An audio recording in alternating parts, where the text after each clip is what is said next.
Welcome to the Ditch the Struggle podcast. I'm your host, Alana Rosso. I'm a graphic designer turned career and success coach who knew I could do better, but kept falling short of where I wanted to go. But after years of exploring personal and career development, business, money mindset, and energy work, I'm here to tell you that yes, you can move from stuck and defeated to empowered and confident. Ready to dive in? Awesome. Together, let's ditch the struggle.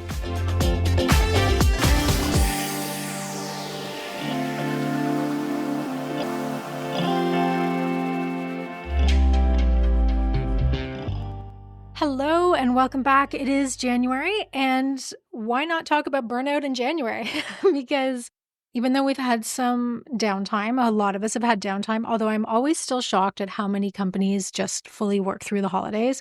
In fact, if I hadn't have consciously and very deliberately taken time off over the holidays, I took 2 weeks. I have clients that would have had me working the whole time, and I know lots of other people who are. I said no to that. I really needed the downtime. As I've mentioned in previous episodes, and I talk more about it in episode 49, where I give some health updates on chronic pain and trying different things. I have had definitely burnout in 2024, and basically the test showed that my adrenals are just not functioning, or they haven't been functioning, and I've been doing things to kind of bring them back to life, make them happy again. I think it was a couple years of a lot of work, and Declan really feels a lot of it was this one coaching job that I had where I was doing outplacement coaching, helping people who had lost their jobs through layoffs or they were let go. And I would be juggling like a roster of 60, 70 participants at a time. Loved the work, so really fulfilling, but I did find it very hard. And I think that particular 18 months that I did that tapped me out hugely, among other things. So why I want to talk about burnout is I kind of had a revelation a few weeks ago in that when you have burnout, and I'm going to dive into kind of symptoms of what it is, nobody cares. You might also want to go back to my episode, Nobody's Watching and Nobody Cares. But I just realized that nobody is going to care that you have burnout, and that this is definitely a personal journey. And this is going to make you dig deep because everyone is kind of burnt out. And maybe that's a blanket statement, but so many people are experiencing burnout that now no one cares or no one even notices, or they're also so self-consumed in their own burnout, which totally makes sense. There was a quote I saw on Instagram because, all the good quotes come on the gram. And I don't know who said it, but it was something to the effect of, "It is no sign of health to be well adjusted to a sick society." And here we are in a really sick society. I mean, maybe it's just the wisdom of getting older, but the pace of things are out of control. The expectations for how hard we're supposed to work, how fast we're supposed to work. I especially feel that in the graphic design community. I mean, just because it's been a huge part of my life, everything has to be instant, just press a button and we're done. And I don't think we are meant to live like this. I don't think we're meant to work like this. It is too much. It is too much. And so many people I know, their bodies are shutting down, and it shows up in the craziest ways. And I know a lot of my chronic pain was showing up because of this. Inflammation is obviously due to an imbalance in the body. And I don't really think things are going to change. So it comes down to this, that addressing your burnout, healing, and resting is now the ultimate rebellious act. It is, no one else wants to do it, and very few people can do it because you have to kind of keep going and going and going. And I get it. There's so much pressure to perform. And if you're in corporate culture, they don't give a shit that you have burnout. And now I don't care if the company has these policies and they say they care about mental health and all this stuff, because I think every work problem in corporate culture could be solved by reducing people's workload. I think it's that simple, and they're not going to do it because their bottom line, their profit depends on productivity. So you are responsible for that productivity. This is going in a ranting direction. I didn't expect this, but actually, when I'm really harsh about some topic, Declan calls it hammer time. He says you're dropping the hammer. So it's hammer time, and he's helped to help me learn when it's time for hammer time and when it's not. But this is a moment, I think, where we can get into it. Companies don't care. So they can say, take a mental health day, all that, whatever, but it can never be people first. It always has to be profit first, because without the profit, there's no company, and then there is no people. So when I put together a whole bunch of different decks for like HR departments and different things like that for companies, and when I see people first, I do like vomit in my mouth a bit, because it's not true.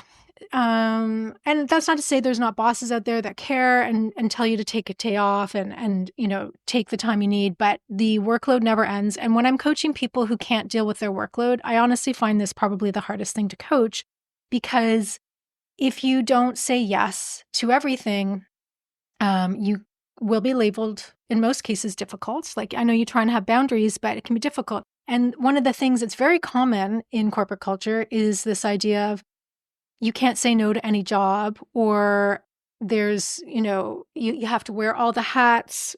There's really no option to say no to people giving you more and more work, because then you're not seen as a team player. So this is such a foundation for a truly sick work society and culture, because there's no boundaries. It's having no boundaries, but disguised as you not being a team player. So this became really hard for me when I was working in my cosmetic job. They just keep throwing more and more work at me, and I had this really toxic boss, and there was no way to say no. And, I ended up on a leave for 6 weeks. It was the first time in my life I ever did that. That's 6 weeks of my life in one way. I needed it so badly. But yeah, here we are in corporate culture. And it's not just corporate culture. It's everything, where things are so fast and it's just getting faster and faster. And we're not meant to live like this.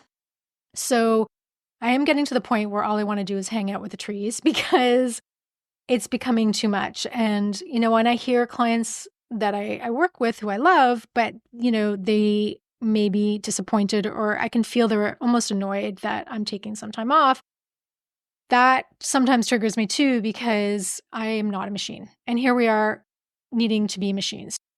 So now that we've recognized that we're living in a world where burnout is almost inevitable, unless you're really doing that thing of, getting out to the cabin and living there and just, that's it. And I joke to Declan that one day I'm going to pull up in a camper van and just say, like, get in, loser, we're going, because it's so much. I want to talk about what the signs of burnout are. And I want to share an email that is from a coach named Lisa Jeffs. She's in Toronto. I'm going to put her information in the show notes below. Her website is lisajeffs.com. She's an incredible coach, and I know a lot of coaches, and I will say that not only is her content amazing, but I have done a one-day group coaching event with her. She is the real deal. She's a great coach, and she had sent this email a while back, and I've kept it because it was so good. So thank you, Lisa. 12 signs of burnout. So I'm going to read these to you, and then I'm going to share a little bit more about what I've experienced and want to add a little bit to it. Because I do get the question when I'm coaching people is like, what are the signs? And you can look online and there's a bunch, but this I thought was such a comprehensive list. So let's just dive into these. 12 signs of burnout. Passion for work and daily life fading into a disturbing disinterest. Feeling like you're on a hamster wheel, never making progress. An increase in harmful coping mechanisms like turning to alcohol or excess sugar to escape reality. Growing anxiety and worry, shadowed by constant negativity. Deep dissatisfaction with life, feeling a void inside. Losing interest in activities that used to bring joy, or even remembering what sparked your passion, or not remembering what sparked your passion. A rise in irritability and mood swings, feeling perpetually on edge. Mental fog, keeping you from engaging with those around you. Your relationship starting to suffer, self-confidence plummeting with daydreams of escaping your current life. So that's me wanting the camper van, but I don't really want a camper van. I want like a luxury cabin. Neglecting self-care, putting everything else above your own well-being, making decisions that go against your goals, knowingly sabotaging your own progress. That's a great one, juicy one. And what I'll add to this is indecisiveness. I feel like that happens, personally when I am in a state of brain fog, and that burnout, and I'm a very decisive person. So when you see a huge shift in how you're operating, huge sign of burnout. So that's just a great way of looking at it. Like you're starting to do behaviors that you never did before or are not common for you. You're not always tired, but drained. There's a big difference. Like tired is like, I need to lie down and kind of sleep and rest. Drained is just like, I don't have the energy or capacity to keep going, and I don't have the motivation to either. Um, Never knowing what to eat or what your body wants, confusion. This is a sure sign for me. I just ever just sit there and you're like, I'm hungry. I don't know what to do. I don't know what my body needs. Does it need like real food? Does it need juice? Does it need a smoothie? Does it need like a bar of Toblerone? Like what does it need right now? And then small tasks feeling overwhelming. And this one creeps up on you. It's just like the pile of laundry suddenly just completely overwhelms you. Even sometimes going to brush your teeth or wash your face or do those things just feels like a lot of effort. So again, it does sneak up on you over time. The cause of burnout in most cases is we're just doing too much. There's too much pressure on us. And it's not just from the corporate culture, although I would say that's a huge piece of it. And I'm really happy that I don't have to be knee deep in corporate culture. I mean, I work with some corporate clients, but I'm a little bit removed. But it's the responsibilities, the pressures of being a parent, dealing with your kids, running to the hockey games, all the multiple activities, all the things that we have to do. And on top of that, we're supposed to do our self-care and read our books and do the exercise and clean the house and all of that stuff, right? So the thing also about the burnout is that there tends to be a lot of shame around it. Like, I should be able to do better. I should be able to do more. I should be able to keep working. And if you are a high performer, high achiever, this is definitely something that goes into the brain. This becomes kind of a running loop. This is something to ruminate on. It just keeps going. It's like, why don't I have the energy to keep going? And the only thing I can say is that I'm keep coming back to this point. I don't think we're meant to work this hard, this intensely. And also the social media pressures and the information that we're exposed to is ridiculous. And not like we're not supposed to care about everything going on in the rest of the world. But I think our brains are a little bit more wired. And again, not a scientist. I think we've established this way long ago. But we are not meant to be able to hold capacity to worry and stress about everything beyond our neighborhood and our community and, even our country. I just think it's too much. And again, we all want to care about what's going on. But how much can we actually handle? And I know for me, I have to very deliberately shut myself off from a certain amount of information out there. I mean, I don't even go near mainstream media because it's all propaganda anyway. So I'm very cognizant of what I'm exposing myself to as part of my burnout management and just how I can make it through the day, just how I can actually make it through the day, right? So if you are experiencing the burnout or burnout, why am I calling it the burnout? But if you're experiencing this, so what are the solutions? Well, everyone will tell you that you have to kind of slow down and start taking things off your plate. This is all true. And this is going back to my original point, is that no one's going to care. No one's going to want you to actually do less. Your job, your boss, your company is not going to want you to do less.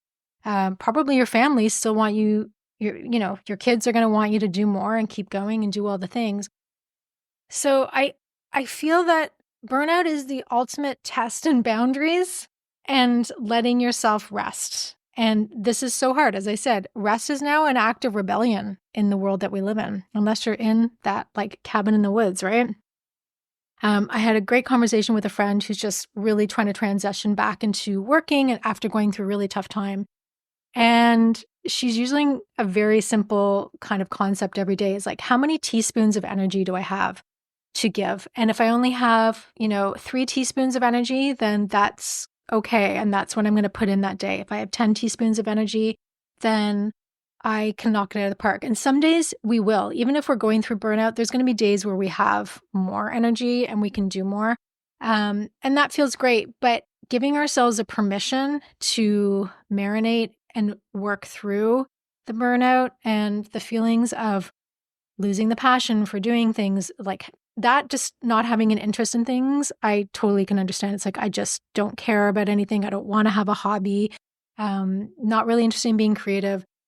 Yeah, those are not good feelings to have. And it is really disturbing and upsetting because when you used to have an interest in something and you don't have it anymore, the passion's gone, it's very unsettling. It's like the ground beneath you is just cracking. And the only way it kind of comes back is over time and rest. And I don't think anyone really wants to hear that from me today. I don't think that's like a a nice thing to hear in a way, because it's going to trigger feeling lazy. And rest doesn't mean, just having the Netflix marathons, although 100% I'm up for those for sure. But I know for me, it's connecting back to nature. Like it's doing things that are enjoyable, that are calming, and that are more serene, and don't involve me looking at a computer, don't involve me making decisions that are just for the joy of it, the fun of it. I really am trying to find or get back into a hobby in 2025. I'm not making huge goals, and I talk about this in the first episode of the season. I don't want to have a huge to-do list, but I do want to bring back a hobby that's just for joy, and it's probably going to be creative, but there's no pressure to make it into anything. It's not going to turn into an Etsy store. Also, I'm anti-Etsy because their policies are just awful and have caused so much pain for different store owners. But I'm just going to do something that I enjoy. And I've accepted that I'm kind of going through this burnout phase, which is really important. And why I say also that nobody really cares is like, I've explained it to people. It's like, okay, I got these test results. This is happening. And like most people's like response is, oh yeah, okay. And like they're moving on, and not like they should care. I mean, Declan's kind of he keeps on me for just kind of taking it easy. Because he knows the drill, and he had a really tough year in 2024, working outdoors a lot in crazy weather. So his body is physically tired as well. But once I started talking about it with people, and they didn't really care, and they weren't too interested unless they were going through burnout themselves. I was like, oh, okay, this is just an inside job. This is me having to figure out what I need to navigate this course and how I'm going to do it. So if any of these symptoms kind of, and signs, I wouldn't say symptoms, signs kind of resonate with you, I would do go down that rabbit hole looking at what burnout can look like, because it's very different for other people. But I would definitely say the feeling drained and kind of not feeling yourself and not being able to do the things that you once could is, the big signs of it, not wanting to show up for work and just really over it. Like, another thing I would often feel is like, I just want everything to stop. I want nothing else to happen. I don't want an email to come through. I don't want a text to come through. Do not give me another project. I just needed everything to stop. And so I definitely feel having a couple of weeks off and not really doing much work has helped. I'm feeling more optimistic for going into the new year. I think I still have a ways to go. And I'm going to continue to work with my naturopath and do certain things and take some certain supplements as I'm moving through it. But the main thing is that I've given myself permission to go through this process. And I've also recognized that this is personal journey. No one else is really going to care about this. People are actually still glorifying being burnt out and being overtired and being overworked. I mean, I thought we were over that, but then... because the whole girl boss bitch, that whole world and those concepts are really dying. No one really wants, a lot of people don't want that anymore because they are literally exhausted. Like, we have tried to do way too much for too long. The pendulum swung way too far one way. I think we're going back to a little bit more of, I don't want to say work-life balance. Why does that annoy me, that phrase? I just feel like, because I think it annoys me because the way corporate culture promotes that phrase, but yet literally do nothing to help you. I mean, there's those running jokes also on Instagram where it's like, we're not going to reduce your workload, but here's a weekly yoga class on Zoom, right? Okay, so back to the point that nothing outside of us is really going to help us heal. We have to go within and then work with people who can help us. So, but not relying on, definitely not relying on your workplace to help you too much. And I can't tell you how many people I know in the last, I'd say 18 months that have gone on work leave for mental health reasons and for stress and burnout and not sleeping and just, all the reasons that I kind of took time off from my cosmetic job. It's so many people in my life. And, the good thing is I can kind of help when they ask for some, ways of walking through it. I know what it feels like to feel like you're kind of failing. You're not like you're behind everybody, that you should be able to handle things, that pressure. But truly taking time off and reducing your stress load is what has to happen.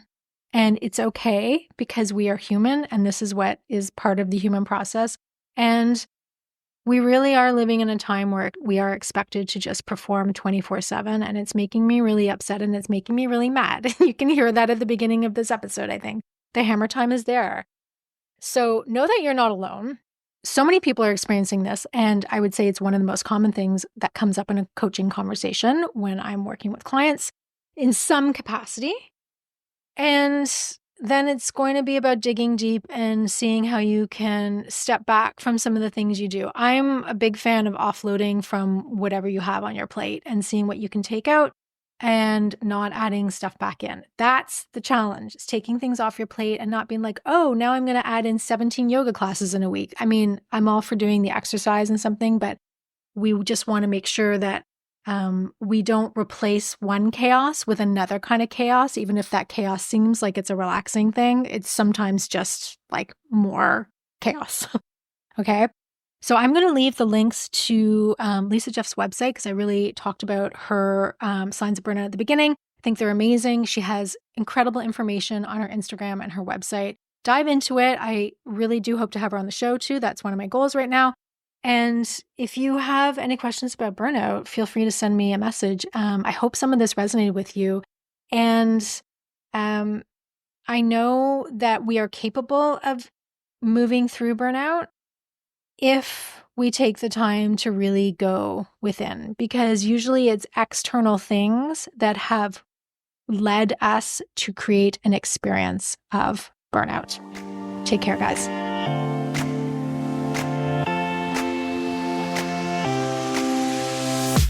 Thank you for joining me today on Ditch the Struggle. You showing up here means so, so much to me. To dig deeper into the topics discussed today and to learn about my work, visit alanarosa.com. And don't forget to download your free resources while you're there. And if this episode resonated with you, please share with others who also want to ditch the struggle.